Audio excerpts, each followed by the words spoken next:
거룩하고 행복한 결혼 생활에 대해서 말씀을 나누고자 합니다. 인생이 결혼을 해도 후회하고 결혼을 안 해도 후회한다고 말하고 있습니다. 그만큼 사람이 같이 어울려 살기가 쉽지 않은 것입니다.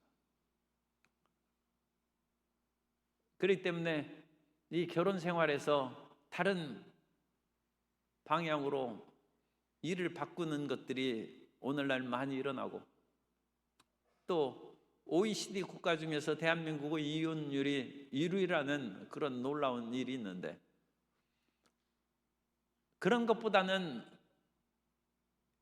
이건 외국에 대해서 자세히 그 실생활을 알 수가 없으니까, 그러나 서양에 하는 그런 뉴스나 그런 보도나 또 드라마 보면 우리나라 이혼율이 높다고 해도 우리나라는 훨씬 더 거룩하고 행복한 그런 가정생활을 하는 것이 아닌가, 그런 생각을 합니다.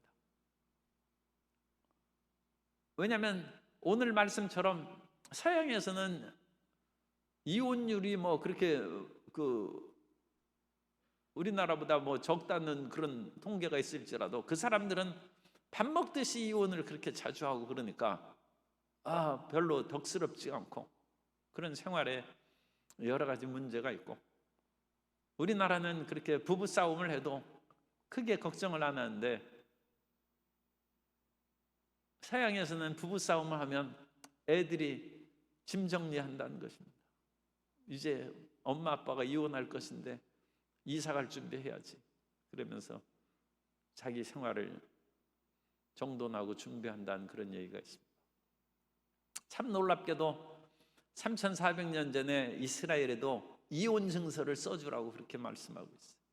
그래서 결혼해서 사람하고 같이 살다 보니까, 물론 그 당시에 이제 가부장적인 사회고 경제권을 남자가 쥐고 있으니까 이제 남자 주도적으로 이제 하는 것이죠. 그 부인에게 수치스러운 일이 있는 것이 있어서 같이 못 살겠다는 것입니다. 그래서 여기서 수치스러운 일이라는 것은 참 여기에서 그 원어대로 얘기하기는 좀 내가 거북스러워서 하고, 어쨌든 벌거벗은 것을 말합니다. 그래서 여기서 수치스러운 것이 단순한 간음을 뜻하는 것은 아닙니다. 간음하면 사형입니다. 이혼하는 것이 아니라 간음하면 죽이는 것입니다. 그렇기 때문에 그거 이외의 그런 다른 수치스러운 벌거벗은 그런 일들이 있음으로 말미암아 같이 못 살겠다. 그러니까 이 부부 사이에 있어서의 그런 은밀한 어떤 일이, 그런 것이 있을 수도 있고, 그 외부적인 그런 현대적으로 하면 그런 노출증 환자도 있고 그러죠. 그러니까 어쨌든 간에 그런 것으로 인한 생활의 유지가 어렵다는 거죠. 그렇지 단순한 간음 그런 것들은 이제 법적으로 제재할 수 있으니까, 그건 이혼 정도가 아니라 그건 죽음에 처하는 거예요. 그래서 그런 이외에도 여러 가지 그런 뭔가 어울려 살기가 서로 거북스러운 그런 일들이 생기면 이혼 증서를 써서 내보내고, 그러면 그 여자는 어떤 생활에 있어서 혹시라도 그런 방탕의 그런 기질이 있다면, 또 다른 그런 사람과 문제가 생겼을 때 그것으로 위기에 빠질 수 있는데, 이혼 증서를 보내면 저 사람은 이미 이혼해서 아무개 아들 그 아내가 아니니까 문제가 안 된다. 그러므로 자기 위기에서 자기 생명을 보호하는 일이 있습니다. 그래서 재혼을 해서 살다가 그 남편도 마음에 안 들어요.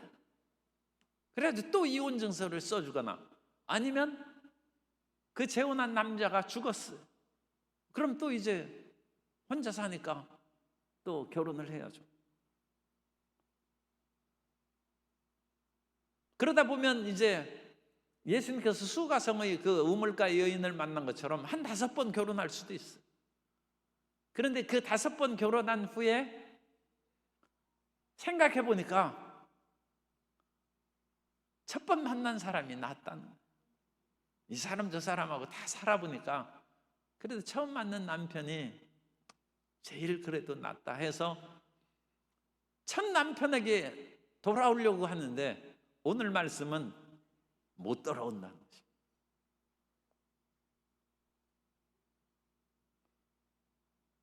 그러니까 이 말씀은 여러 가지 문제를 이제 시사해 주고 있는데, 중요한 것은 처음부터 이혼을 안 하는 것이 좋다고 결론을 내린 것이 좋습니다. 이 사람 저 사람하고 많이 살아봐도 지금 문제는 처음 남자에게 돌아오려고 하는 거, 그거 하지 말라. 왜냐하면 그것은 부정하고 온 사회를, 그 이스라엘의 그런 사회를 더럽히는 것이고 어지럽히는 것이기 때문에 그런 일은 있어서 안 된다는 거죠. 이 문제를 신명기에서 우리가 24장을 읽으면서 우리는 성경을 기억해야 됩니다. 이 말씀을 생각하면서 성경의 이해에 어긋난 그런 생활을 한 사람들의 이야기가 마음에 떠올라야 돼요. 그것이 하나님 말씀을 구슬을 꿰는 것입니다. 그러면 성도 여러분, 이 말씀을 읽으면서 떠오르는 사람이 누구 있어요? 여기에서 얘기하기는 그렇죠. 그런데 아무 생각이 안 난다. 그러면 성경학교 다녀야죠. 성경대학 다니면 공부해야죠.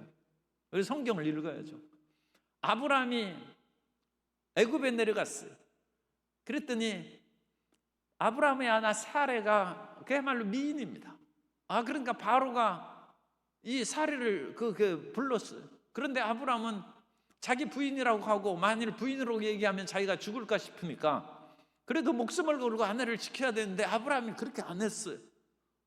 그 이혼 증서를 써준 것은 아닌데 성경에 보면 그래가지고 바로가 그 아내를 취했다고 성경에 그렇게 말씀하고 있죠.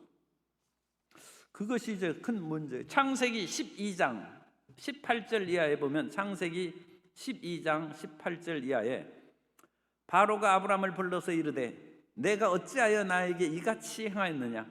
내가 어찌하여 그를 내 아내라고 내게 말하지 아니하였느냐? 내가 어찌하여 그를 누이라 하여 내가 그를 데려다가 아내를 삼게 하였느냐?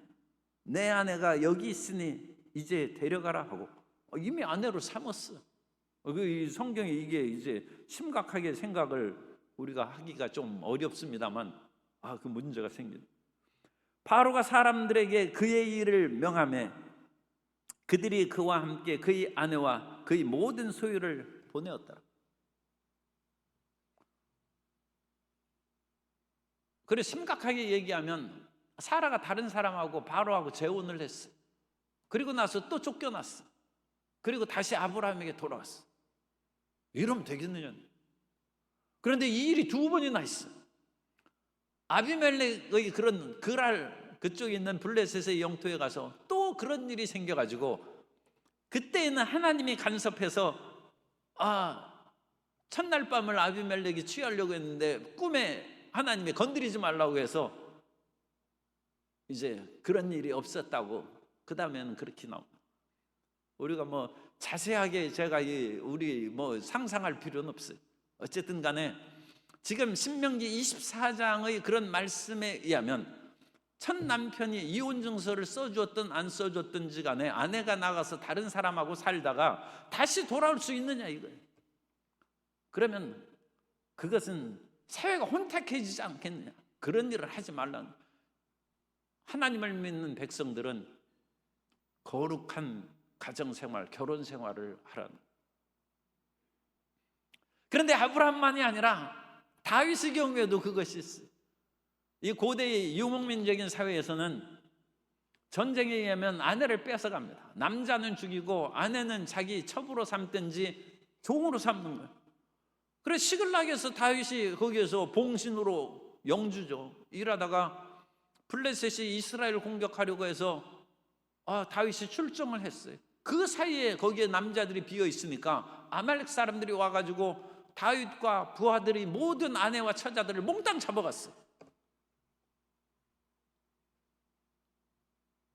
그러면 그 잡아가가지고 제대로 포로의 올바른 인격적 대우를 해주었느냐, 그게 문제죠.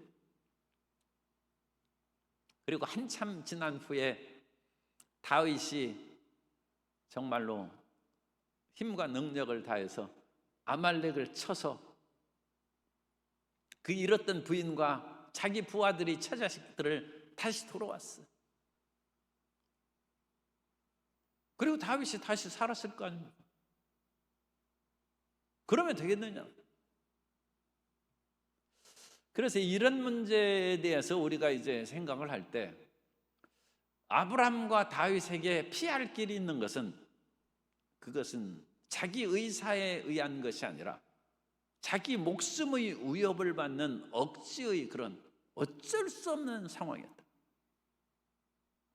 아브라함이 거기에서 만일 사라를 자기 아내라고 얘기했으면 아브라함을 죽이고 빼앗을 가능성이 충분히 있었고, 아브라함이 좀 비겁하기는 하지만 그리고 실질적으로 또 자기 그런 이복 누이니까 고대 세계에서 그런 말로 모호하게 얘기를 했는데 그건 진실은 아니죠. 진실은 자기 고대 세계의 그런 그 가까운 혈연끼리 결혼할 수 있는 것이 가능했기 때문에 그것이 가능했다 할지라도 누이가 아니라 자기 아내가 더 진실이죠. 진실하게 얘기 안 했다. 다윗의 경우에는 적군에 의해서 빼앗긴 걸 어찌하겠어요. 그러니까 그것은 다윗이 죄면 죄지 그 아내들이 죄는 아니에요. 그럼 은장도를 목에 대고 자결을 해야지. 그런데 그렇게 자결하면 안 돼.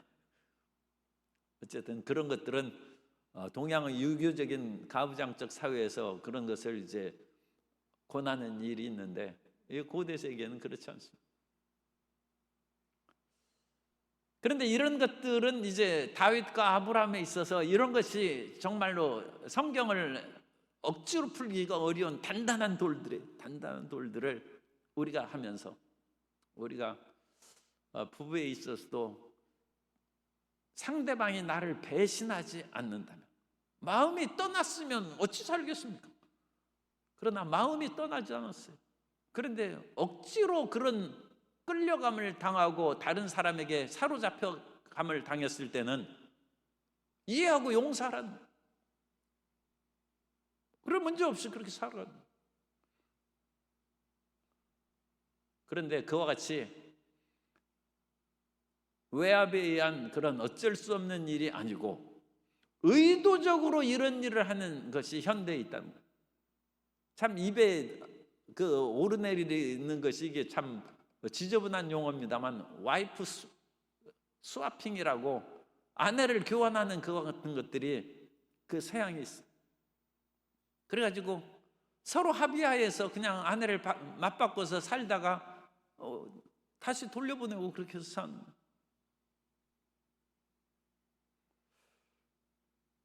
그리고 로마 시대부터 이와 같이 여러 가지 혼탁한 그런 생활에 대한 이야기가 있습니다. 그래서 여인들이 수없이 이혼하고 남자들도 끊임없이 이혼하고 새로 결혼하고 순식간에 이혼하고 순식간에 결혼하고 며칠 만에 그냥 또 새로운 결혼식을 하고 뭐 그런 것들이 비일비재하고 그 같은 상황에 대해서 로마서 1장에도 기록이 되어 있어요. 그런데 이제 일부 이슬람 국가에서는 무타 메리지라고 해가지고 일종의 그 번역하기가 그 어려운데 일종의 계약 결혼입니다. 율법에 함부로 다른 사람하고 같이 그 정을 통하면 그건 간음입니다. 그런데 결혼을 하면 상관이 없어요. 그러니까 상대방이 이렇게 그냥 마음에 들면 그냥 결혼하는 거예요.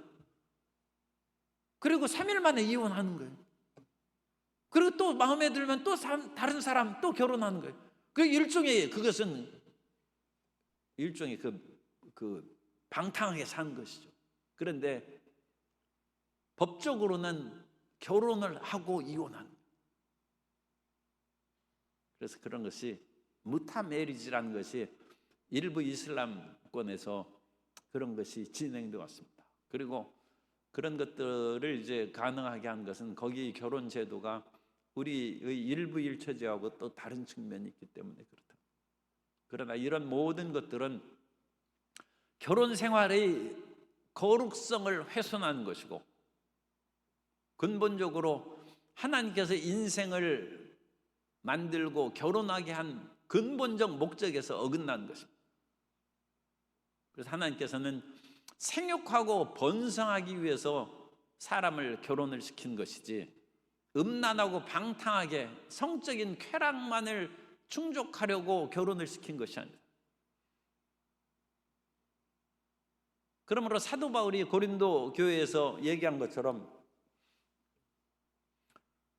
너희 결혼하지 아니한 사람이나 처녀들하고 또 과부들에게 사도 바울이 권한 것입니다. 그냥 나와 같이 혼자 사는 것이 좋다는 것입니다. 그래서 하나님을 위하여 헌신하라는 것입니다. 이 땅에 남편이나 아내가 있으면 여러 가지로 남편과 아내에 대해서 충성을 해야죠. 책임감이 있죠. 그러면 하나님을 믿고 섬기는 데 있어서 방해를 받는다는 것입니다. 그러나 결혼을 했으면 그것만큼 자기 의무와 책임을 다해야지, 난 결혼했는데도 불구하고 하나님을 위해서 당신에게 대한 의무와 책임을 나는 이행할 수 없다. 그러면 그건 처음부터 결혼을 하지 말았어야죠. 그러니까 그것은 적절한 이제 타협과 조화를 모색하는 것이 필요하죠. 그래서 사도 바울은 때가 마지막에 가까운 거로 그냥 나와 같이 혼자 사는 것이 좋다는 것입니다. 그래서 열심을 품고 주님을 섬기고 충성하며 살라는 것입니다. 그러나 정욕을 참을 수가 없으면 결혼하라. 그래서 정욕을 참을 수가 없는데 결혼하지 아니하고 여기저기 방탕하게 생활하면 그것은 불행해집니다. 그런 건 요즘 SNS에서도 그런 것들이 많이 떠오르면 잘못하면 신세 망치는 그런 것일 뿐만 아니라, 그런 자체가 하나님이 기뻐하시지 않는 삶입니다. 그러므로 자기가 정욕이 많은 사람이면 남자 여자를 그렇게 결혼을 해서 그 문제를 해결하고, 자기가 절제할 수 있으면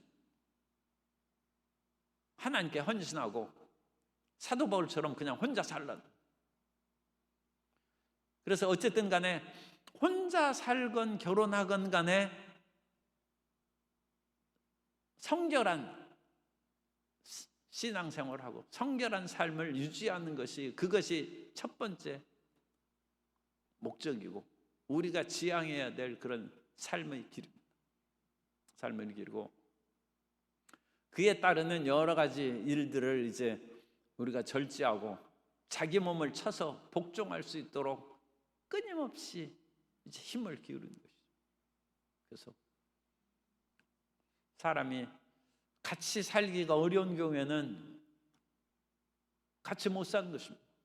같이 못 살아도 그런 것으로 인하여 오늘 신명기 24장에 있는 것처럼 여러 가지 무절제하고 방탕함으로 말미암아 사회에 덕을 세우지 못하는 그런 행동과 또 이전으로 돌아가는, 그것은 안 된다.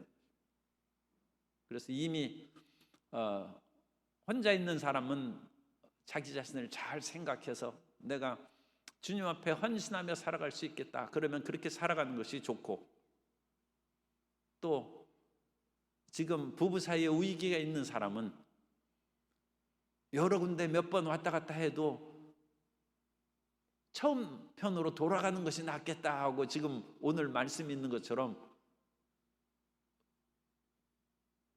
별 사람 없다는 것입니다. 그러므로 참고 살란, 참고 여러 가지 마음의 시련과 갈등을 이기며 살아가라는 것입니다.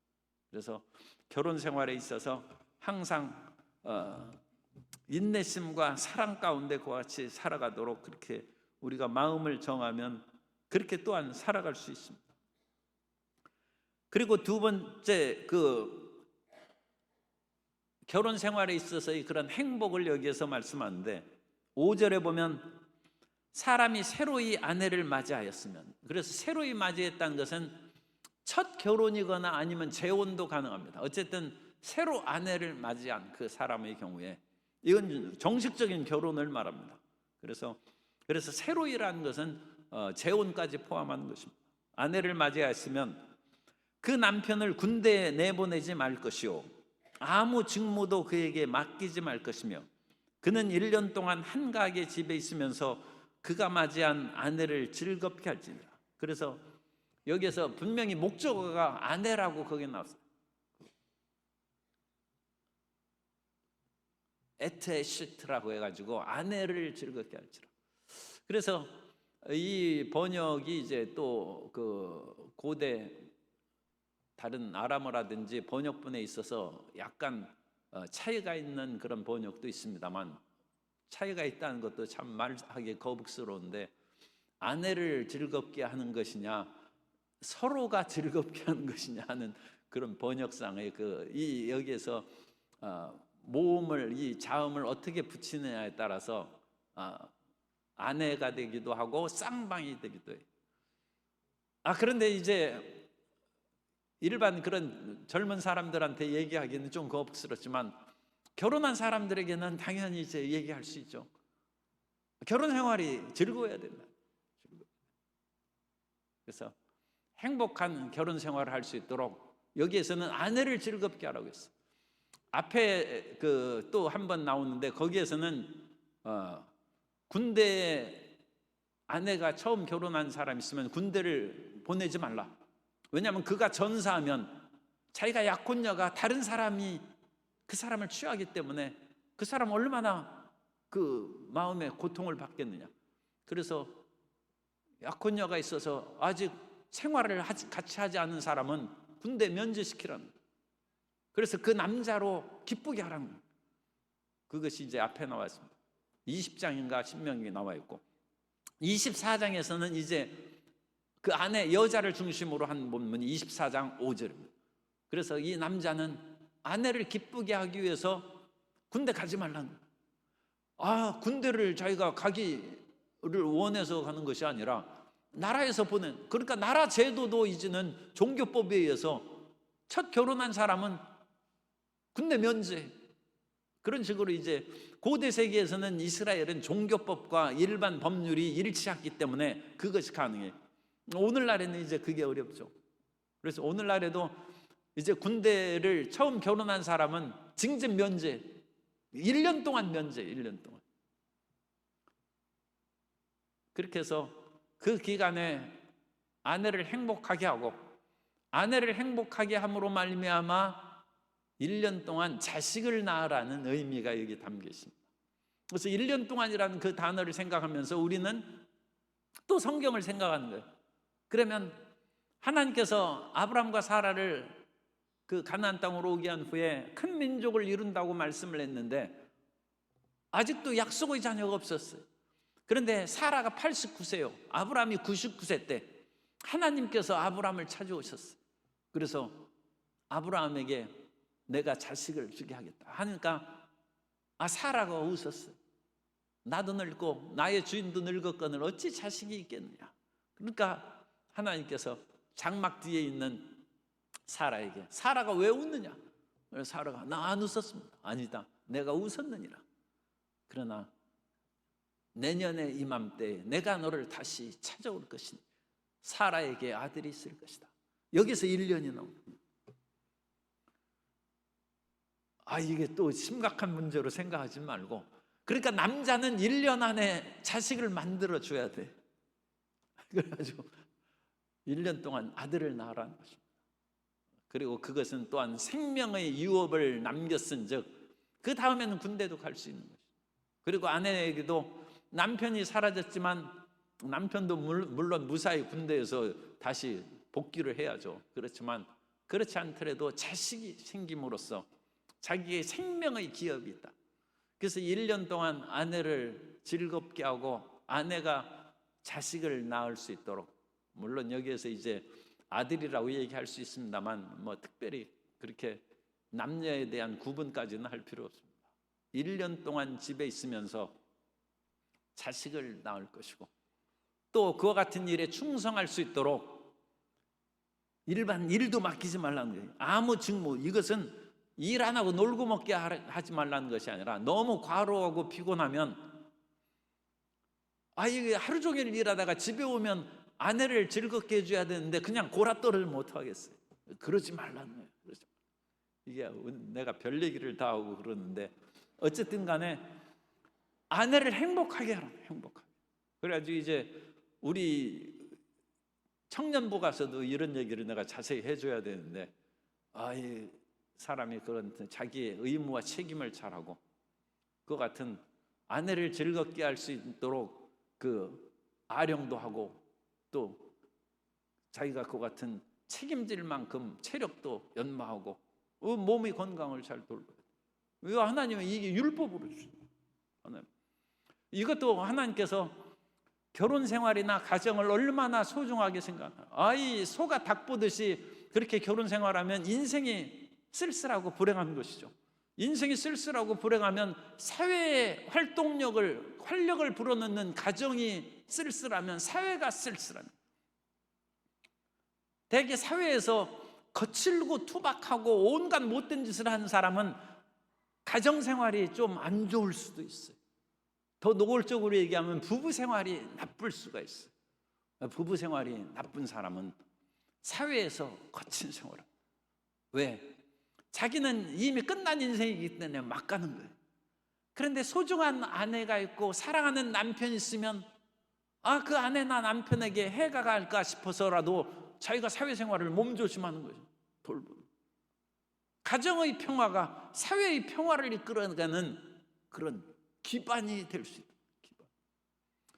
어쨌든 간에 부부 생활을 뿐만 아니라 가정의 생활에 여러분들이 평화와 안전을 얻어서 사회의 기쁨을 드러내는 복된 가정이 되시기를 예수님의 이름으로 축원합니다.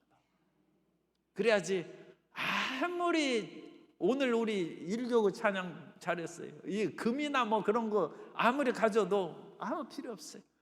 밖에서 수없이 금을 벌고 높은 자리에 올라도 집에 돌아와서 아내나 남편을 보는 순간 마음의 좌절과 절망이 다가오면 그 인생은 피곤한 것이고 정말 성공한 인생이라고 할 수 없습니다. 그러니까 이 시편 127편에도 그렇게 있죠. 너희가 아침에 일찍 일어나고 저녁에 늦게 누구하며 수고한 떡을 먹은 것이 헛되다는 것입니다.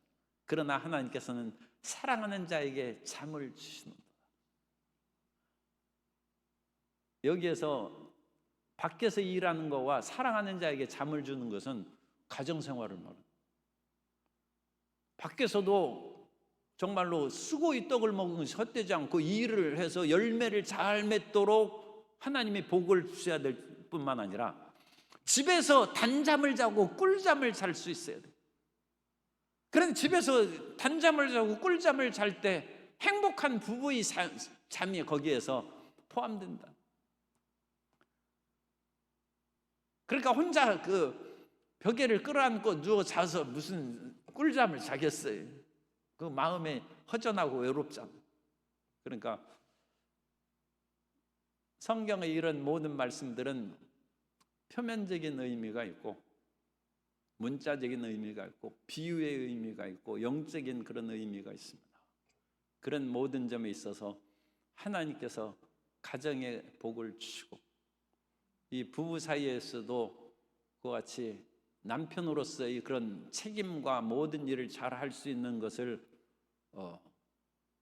성경을 통하여 배워야 돼요. 그러니까 이스라엘 그 사람들이 거기에서 하나님의 말씀을 끊임없이 공부하고 정통 랍비들이 자식을 10명 쫙 데리고 안식일에 회당을 간다니까요. 이거 참 상당한 실력이에요. 유대인 성경 공부하는 정통 랍비, 유대인의 5%에 불과하는 랍비들이 자식을 5명, 10명씩 낳는 거예요.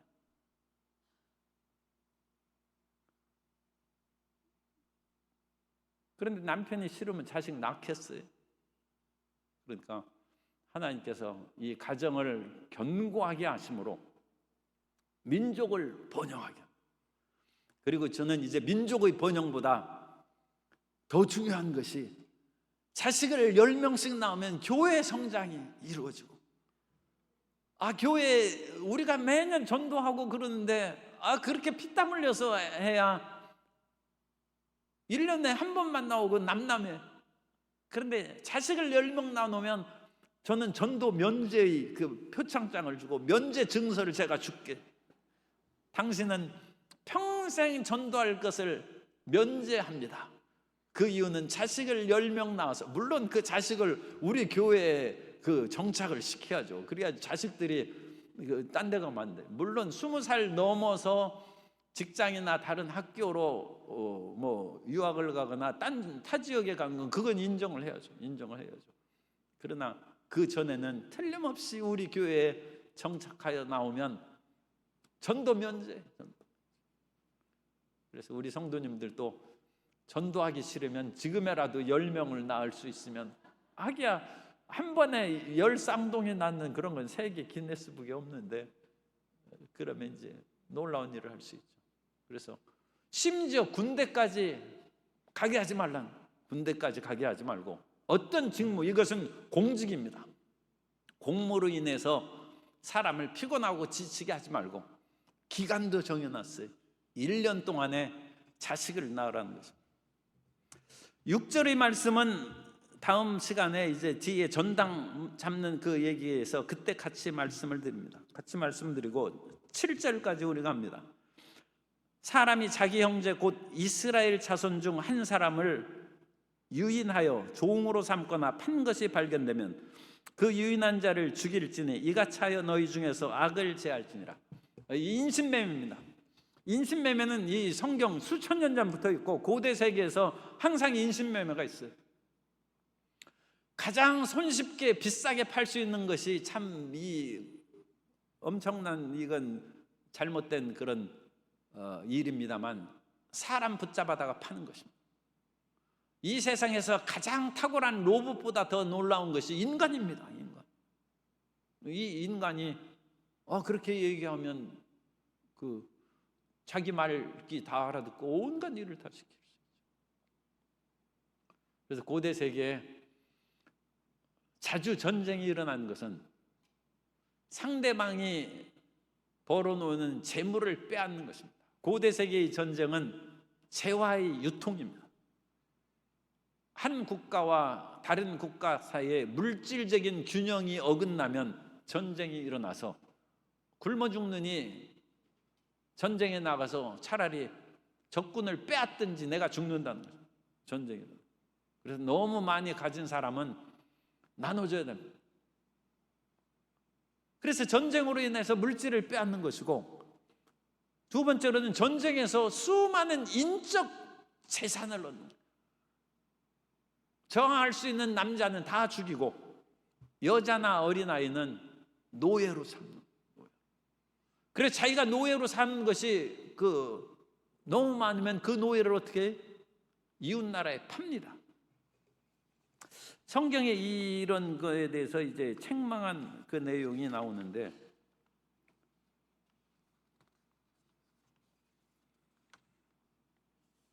아모스 1장 6절에 보면 야훼께서 이와 같이 말씀하시되 가사의 서너 가지 죄로 말미암아 내가 그 벌을 돌이키지 아니하리니 그들이 모든 사로잡은 자를 끌어 에돔에 넘겼습니다. 이 블레셋 사람들이, 가사는 블레셋의 도시입니다. 블레셋의 큰 도시가 이 사람들이 전쟁에서 사로잡은 자들을 에돔에 팔아넘겼다는 거예요. 그것을 인하여 하나님께서 책망하시고 심판하신다.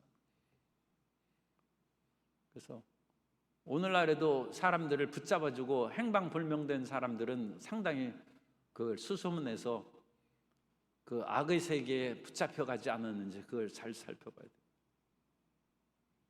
전에 엊그제 지난주에 말씀드린 것처럼 그 집을 잘 찾는 진돗개가 집에서 나간 후에 안 돌아오고 일주일이나 넘게 기다렸는데 반드시 집을 못 찾을 개가 아니죠. 가보니까 온몸이 멍들고 얼굴이 상처가 나고 묶여 있더라는 거예요. 인간도 그런 것입니다. 사람도 붙잡아다가 때리고 그 사람을 목에 줄을 감아서 노예로 삼. 그런 사람에게는 하나님의 심판이 있다. 절대 사람을 유괴하고 사람을 돈벌이에 팔아넘으면 안 된다는 거예요. 이것은 물론 10계명에 있어서 도둑질하지 말라는 계명에 속하는데, 도둑질했다고 해서 죽이는 것은 아니죠. 그런데 여기에서는 유괴범은 사람을 도둑질하면 죽이라는 거예요. 그것은 왜냐? 그것은 인격적인 살인이고 그 사람을 사회에 격리시킴으로 말미암아 사회적인 살인을 한 죄에 해당합니다. 그러니까 이 유괴범은 사람 도둑질에 더해서 그 사람을 사회적으로 매장시키고 사회적으로 살인을 한 거예요. 그러므로 유괴범은 사형에 처하라는 거죠. 그래서 유괴범은 엄청나게 이게 심각한 죄입니다. 절대로 사람을 상품으로 여기거나 정당한 보수와 어떤 대우가 없이 사람을 부려먹는 그것도 그 사람을 자칫하면 도둑질해서 그 사람의 좋은 것을 빼먹는 거예요. 그래서 그것은 사람을 너무 부려먹으면 그 사람을 도둑질하는 것이고, 더 심하게 그 사람을 억압하고 자유를 박탈하면 사회적인 살인을 행하는 거죠. 그래서 오늘날 기업 경영인들이나 또 세상에서 여러 가지 그렇게 잘못된 그런 업소들, 유흥업소라든지 그런 데에서 사람을 붙잡아다가 그런 식으로 이용해 먹는 것은 큰 죄악이고 하나님께서 기뻐하시지 않는다는 것을 기억하고, 우리 모든 사람들이 이런 사회 정의에도 마음을 기울이고 평안하게 살아갈 수 있는 사회를 만들어가야 될 줄로 믿습니다. 지금 살아가고 있는 결혼 생활이 가장 행복한 것입니다. 따라서세요. 나는 지금 행복합니다. 그래서 지금 결혼 생활을 행복하다고 고백했어요.